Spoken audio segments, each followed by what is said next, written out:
Өг хэлэх асуулт асуухаар нэр ирүүлсэнгүйгээ хэлцэх асуудалтай холбоотой асуудал дээр асуултын маань асуулсангүй.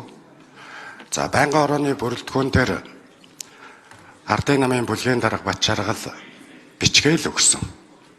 Асуулт асуух үг хэлэх зүйл бичээгүй.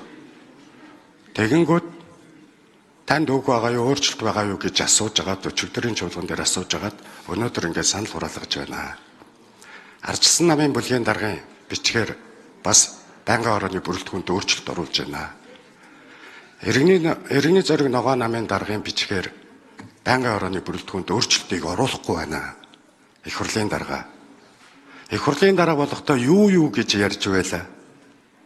Эхэлсэн алхам чинь анхны ажлууч чинь ингээд хилжсэн амлажсэн зарчим ёс зүй ярьжсэн чи яга алдагдаад унваа. Нэгд хоёр дахь өдөр манай хоёр дахь өдөр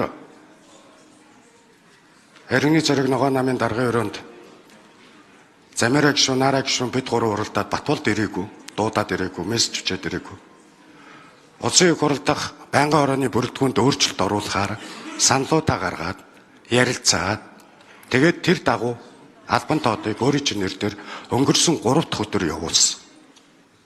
Ардын нам ардчилсан намын бүлгийн дарга нарын бичгийг болохоор хүлээж аваад уншаад алах төгшөө санал хураалгачдаг. Бусдыг нь ингээд хүлээж авахгүй уншихгүй байх юм уу? Цаашдаа. Яагаад энэ асуудлыг уншихгүй орхиж байгаа юм бэ гэдгийг дахин асууж. Цаашид хамтарч ажиллахын тулд бас ардчилсан намын бүлгийн дарга төсөл тавьж байна.